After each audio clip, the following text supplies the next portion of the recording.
Bonjour à tous, je vous retrouve aujourd'hui pour une nouvelle capsule vidéo pour vous faire part des énergies de l'année 2023 concernant la numérologie stratégique. Je me présente, je suis Emmanuelle, je suis thérapeute activatrice d'épanouissement et je travaille avec divers outils. Donc la numérologie, je suis certifiée en numérologie stratégique, je travaille avec l'hypnose sagesse, je suis praticienne en hypnose, je travaille avec le coaching, je suis coach en épanouissement, je suis aussi animatrice de cercles de parole, donc des thérapies brèves aussi, mais de groupe, et je travaille pour l'équilibre émotionnel avec les fleurs de bac, donc je suis conseillère en fleurs de bac. Aujourd'hui, je vais prendre ma casquette et la porter, celle de numérologue certifiée en numérologie stratégique, pour vous donner tous les éléments dont vous aurez besoin pour passer une de vos meilleures années, en tout cas cette belle année 2023 qui s'offre à nous très rapide. Alors tout d'abord, l'année 2023 résonne avec le 7. Pourquoi? Eh bien tout simplement, si vous faites 2 plus 0 plus 2 plus 3, eh bien ça donne 7. C'est une année universelle dont je vais vous parler, c'est-à-dire que je vais vous donner l'énergie ambiante collective et non pas votre énergie ambiante à vous.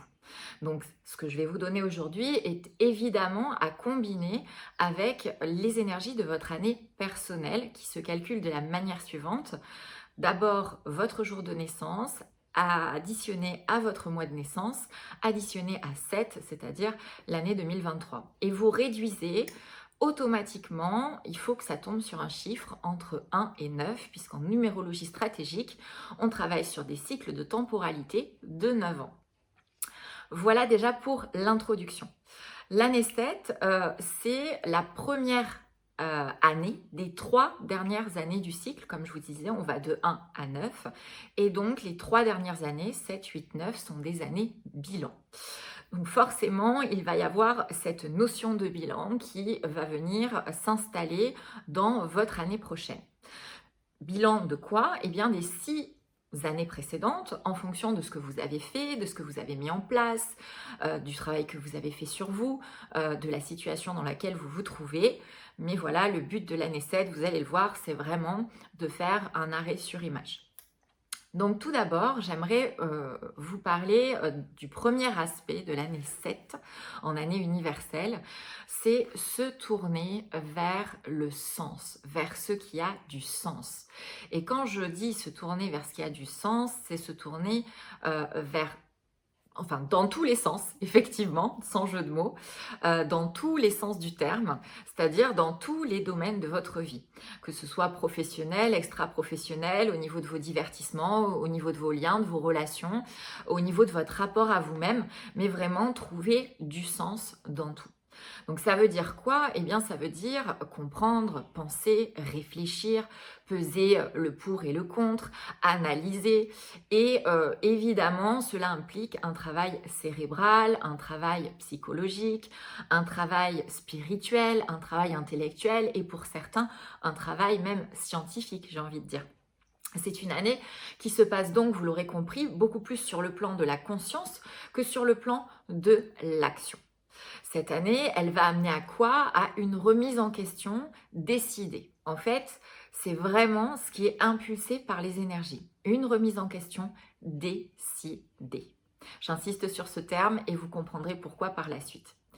Bien sûr, cela va donner lieu à une introspection, à un recentrage sur soi, une reconnexion à soi, à beaucoup d'intériorisation pour faire des prises de conscience dans tous les domaines de votre vie. Il s'agit donc, vous l'aurez compris, d'une année qui est plutôt un arrêt sur image, une mise en retrait, donc une année plutôt lente et une année qui ne se passe pas dans l'action. C'est une année qui va favoriser le travail sur soi, le développement de soi, la mise en place de nouvelles stratégies, de nouvelles habitudes, de nouveaux comportements, de nouveaux objectifs, mais aussi de nouvelles actions à venir que vous pourrez mettre en place cette année-là, mais vous serez plus dans l'action sur les années suivantes. C'est une année évidemment où l'inconfort peut facilement s'inviter puisque il va s'agir de se retrouver face à soi. Donc vraiment comme si on était dans un miroir et de faire le bilan des 6 dernières années en se disant: «Bon, j'en suis où de tous les domaines de ma vie? Est-ce que ce que j'ai fait, c'est aligné avec ce que je souhaite?»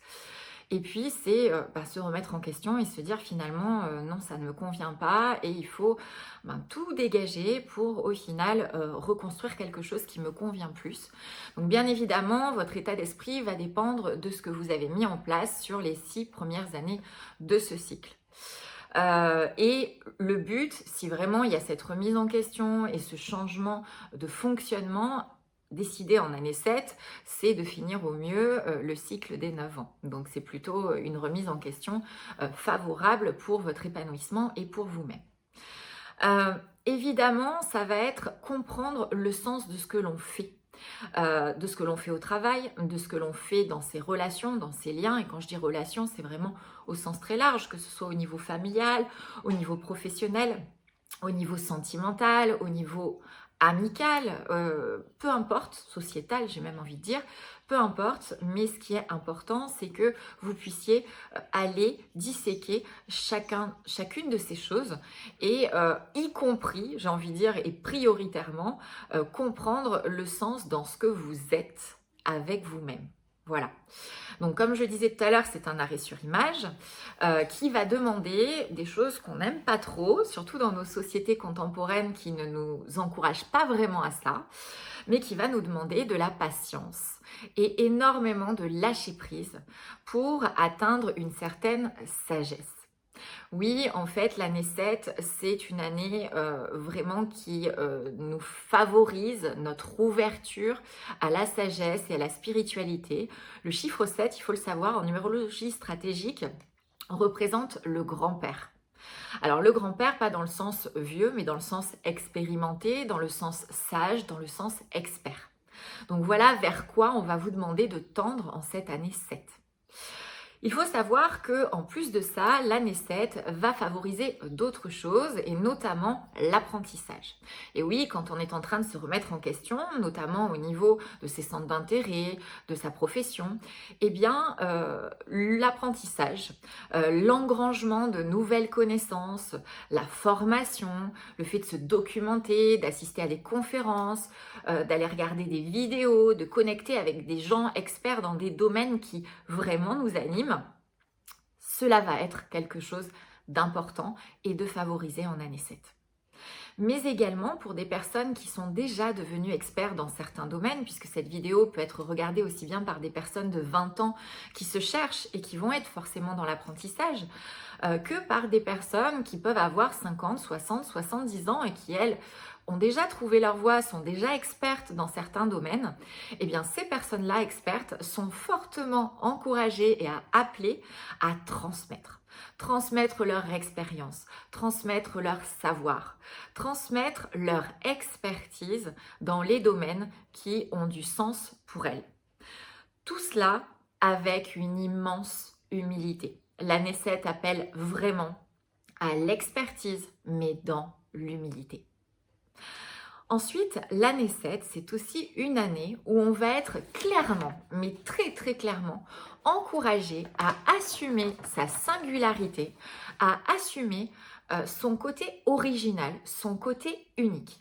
C'est-à-dire que si vous, qui êtes en train de me regarder en ce moment, vous vous dites souvent « Oh, je me sens différent, j'ai l'impression d'être un extraterrestre » dans un domaine, dans un autre, dans une manière de vous habiller, dans une manière de concevoir votre métier, dans une manière de penser, peu importe, eh bien en année 7, vous êtes appelé à vraiment assumer complètement cette manière différente d'aborder certaines choses. Paradoxalement, on pourrait penser que le fait d'assumer de l'originalité, d'être différent des autres, va nous éloigner, qu'on va être rejeté. Eh bien, c'est tout l'inverse. En année 7, vous allez éclore. Vous allez être aimé, vous allez être apprécié pour votre originalité. Donc, mettez-la en place, assumez-la dans quelque domaine que ce soit. Alors, j'aimerais maintenant passer au conseil inévitable que je voudrais vous donner afin que vous passiez une magnifique année 2023. C'est une année où vous devez totalement, mais j'insiste bien totalement, vous débarrasser, vous libérer de l'entêtement, de l'acharnement et du passage en force, ainsi que du fait de vous câbler sur les peurs de manquer et donc sur un intérêt financier.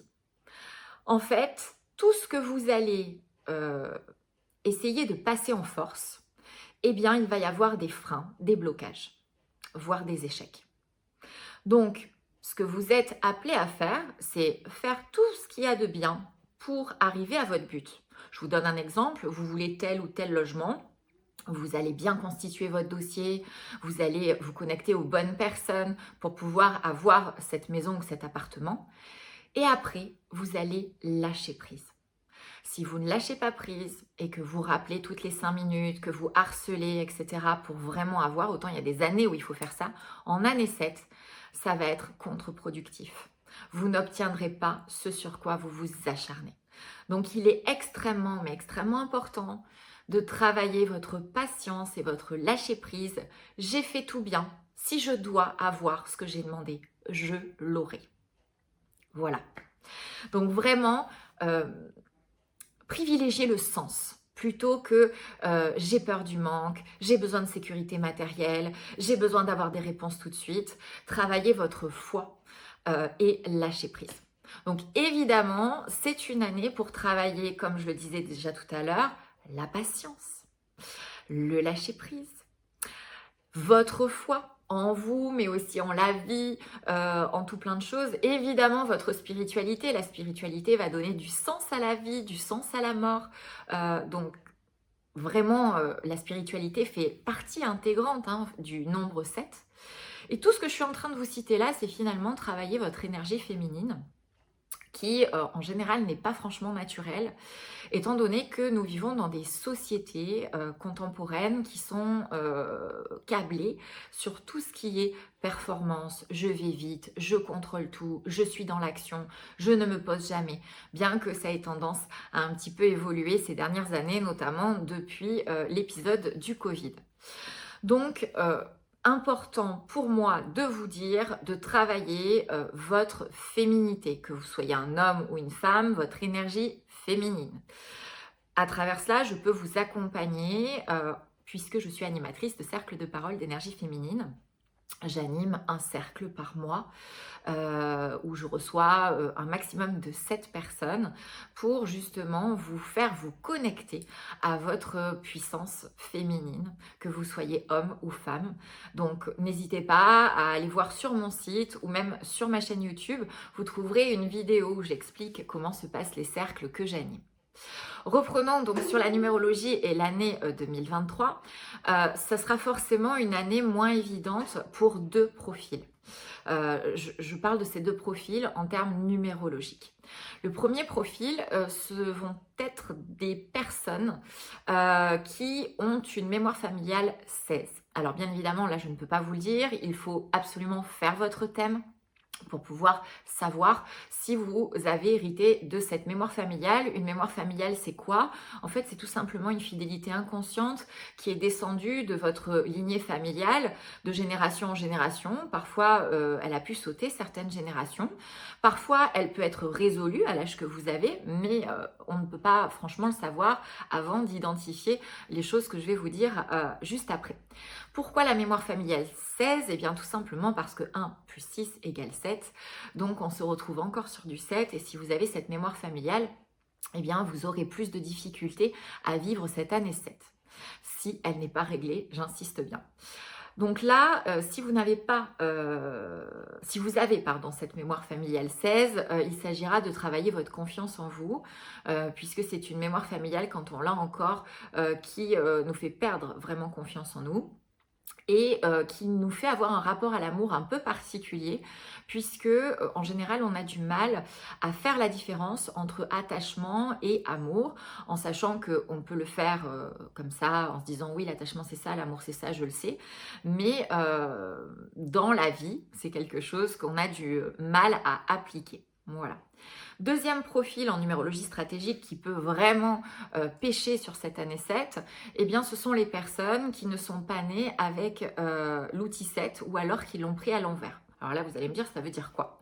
Eh bien, en numérologie stratégique, on va calculer grâce à vos noms, prénoms, date de naissance présents sur votre carte d'identité, tout un tas de nombres et notamment savoir si à la naissance vous avez pris tel ou tel outil.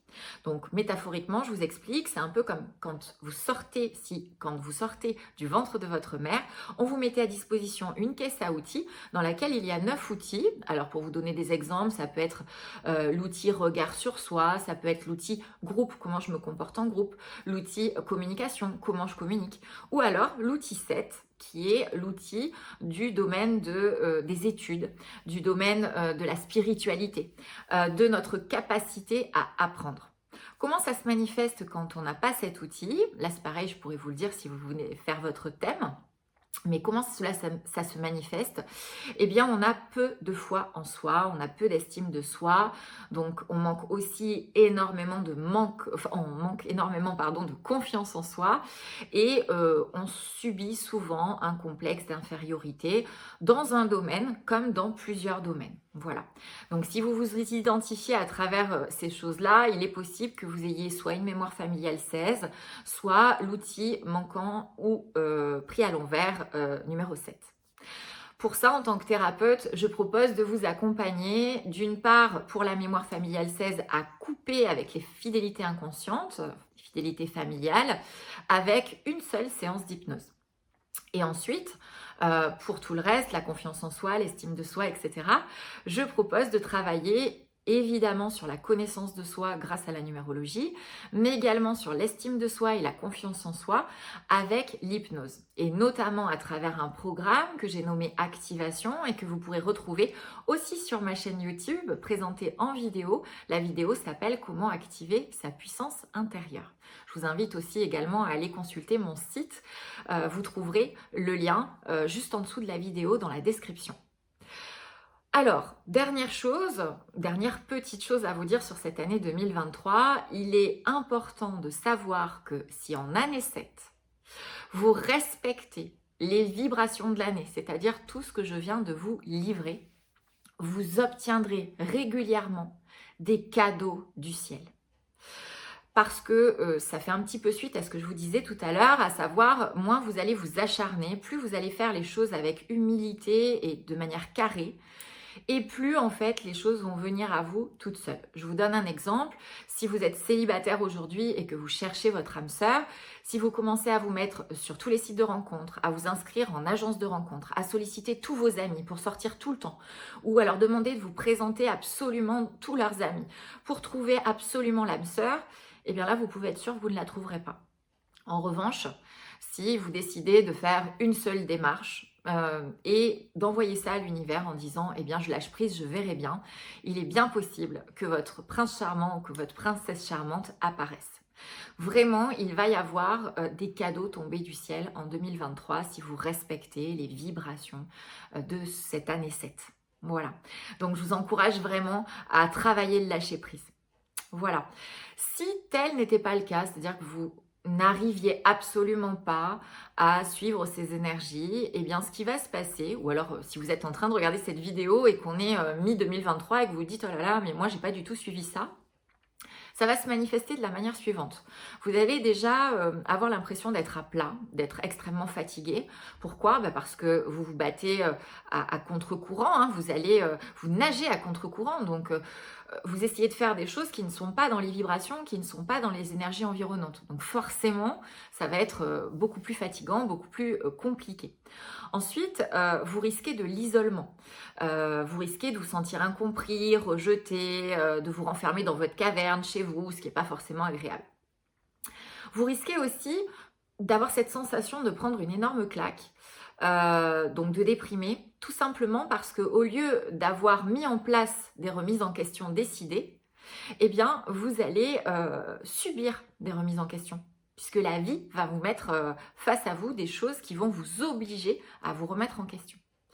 Et bien évidemment, qu'est-ce qui va s'en suivre? Eh bien, le mental qui mouline, la sensation de tourner en rond dans son cerveau, et puis tout ce que ça peut engendrer avec, vous savez, manque de sommeil, surcharge mentale, burn-out, maladie, maux dans le corps, etc. Donc là, je vous dirais que si vous en êtes à ce point-là, il est venu le temps, vraiment, de mouiller la chemise et de vous tourner vers l'accompagnement. Quel que soit l'accompagnement, que vous alliez voir un coach, que vous allez voir une conseillère d'orientation pour faire un bilan de compétences, que vous tourniez vers un thérapeute, une psychologue, une psychiatre, vers une énergéticienne, peu importe, mais faites-vous accompagner. C'est une année de travail sur soi, c'est une année où on peut grandement avancer sur soi. Les énergies favorisent ça. Je vais vous donner ma propre expérience pour que vous puissiez mieux vous identifier et mieux comprendre. Moi, mon année personnelle 7, c'était l'année 2020. Il se trouve qu'en fin d'année 2019, j'ai pris la décision de quitter la société dans laquelle je travaillais depuis 15 ans. Et donc, je travaillais sur les routes. J'étais commerciale avec un poste quand même à responsabilité. Je faisais des dizaines de rendez-vous par semaine. Je courais après du chiffre. Je travaillais pour une société américaine. Donc, vous pouvez imaginer l'ambiance et forcément le besoin de performance. Et je me suis retrouvée au chômage le 1er octobre 2019. Donc là, j'étais en année 6, fin d'année 6, où on peut déjà ressentir les énergies de l'année suivante. Eh bien, mon année personnelle 7, comment je l'ai passée? Eh bien, je peux vous assurer que c'était compliqué de se retrouver devant ce vide d'un coup, au chômage, se retrouver seul chez soi, se dire mais je deviens quoi? Je fais quoi? Donc vraiment une remise en question profonde, me retrouver face à moi-même. Je me suis fait accompagner, je suis rentrée dans un programme, j'ai fait une thérapie. C'est là que je me suis connectée pour la première fois au cercle de parole d'énergie féminine. J'ai travaillé donc ardemment sur moi pendant 1 an, c'est-à-dire toute l'année 2020. Et c'est aussi l'année où je me suis formée sur les principaux outils que je vous propose aujourd'hui, à savoir l'hypnose, les fleurs de Bach, le coaching. Donc, évidemment, c'est une année où j'ai absolument suivi les recommandations de l'année 7. Et à la fin de l'année, en octobre, plus exactement le 6 octobre de l'année suivante, j'ai pu monter ma société. Donc, vous voyez, c'est une année où vraiment, c'est extrêmement important de se remettre en question, de se reconnecter à ce qui fait du sens pour soi. Et moi, le commerce tel que je le faisais à l'époque ne faisait plus de sens pour moi. Et donc, il a fallu une grande introspection, une grande intériorisation pour pouvoir en arriver à éclore sur un nouveau projet qui aujourd'hui m'épanouit pleinement. Je pense que vous le voyez. Et qui est tout à fait en accord avec ce que je suis à l'intérieur de moi et avec ce que j'ai envie de devenir et d'être dans les années futures. Voilà. Donc, la vidéo se termine ainsi.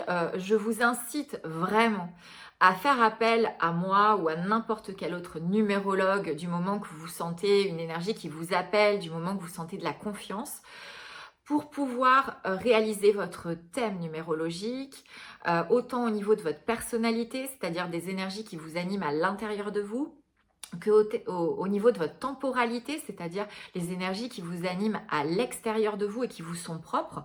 Et tout ça sera à entremêler, à mélanger avec les énergies universelles, celles dont je vous ai parlé là en 2023. Et avec ça, vous serez paré pour vraiment passer une année 2023 formidable qui vous apportera du bien-être, de l'épanouissement, de l'apaisement et du bonheur. En tout cas, je vous le souhaite de tout mon cœur.